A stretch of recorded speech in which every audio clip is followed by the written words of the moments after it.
Hey,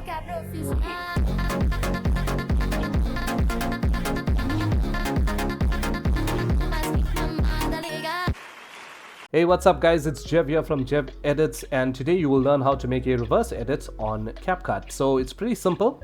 All you do is you bring in the soundtrack that you'd like to use for your clip, and you're going to head on over here to Auto Mark Beats and select Beats 2. CapCut will identify the beats and place markers on them for you. So next we're going to bring in our clip right here, and we're going to place it right there.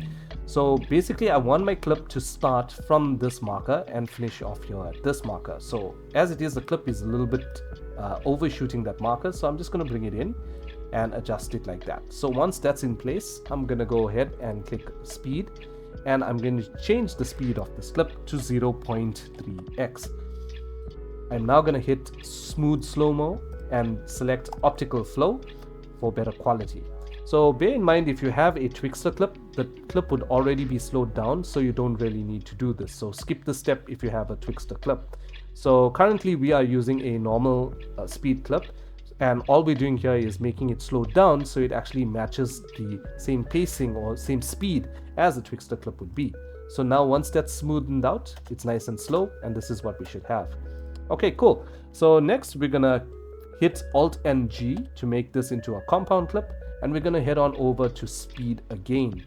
We're now gonna go to curve and go to custom. We're gonna delete the following beats here: 1, 2, and 3.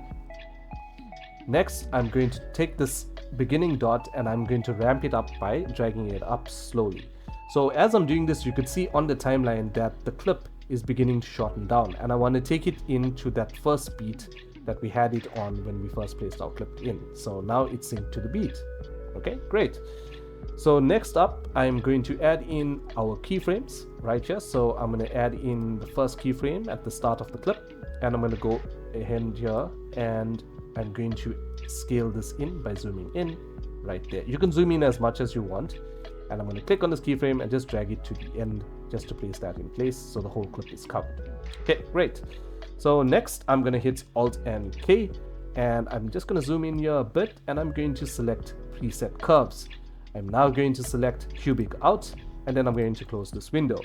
Next I'm going to hit Alt and K to close the graph editor, and I'm going to turn this into a compound clip once again by pressing Alt and G. Once that's done, I'm going to hold the Alt button and then make a duplicate of this clip by dragging it to the right. We're now going to click on the duplicated compound clip and then hit reverse.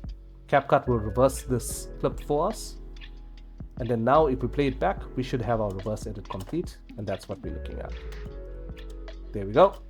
And if you are working with a soundtrack that has a little bit more tighter timings, then what we can do is, for example, if we want to have our clip begin at this beat and end at this beat, we can select both these clips. We can hit Alt and G to make a compound clip, and then we can head on over to speed.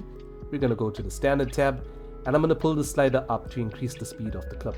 So I'm going to take it all the way to where that beat is, just to have it in sync right there.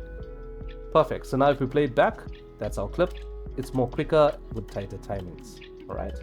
So if you guys have found much value in the lesson here today, if you have learned something new, or even if you are experiencing any challenges, let me know down in the comments. I'm here to help. And if you're into editing, do make sure to like, share, and subscribe. And I will catch you in the next one. Take care.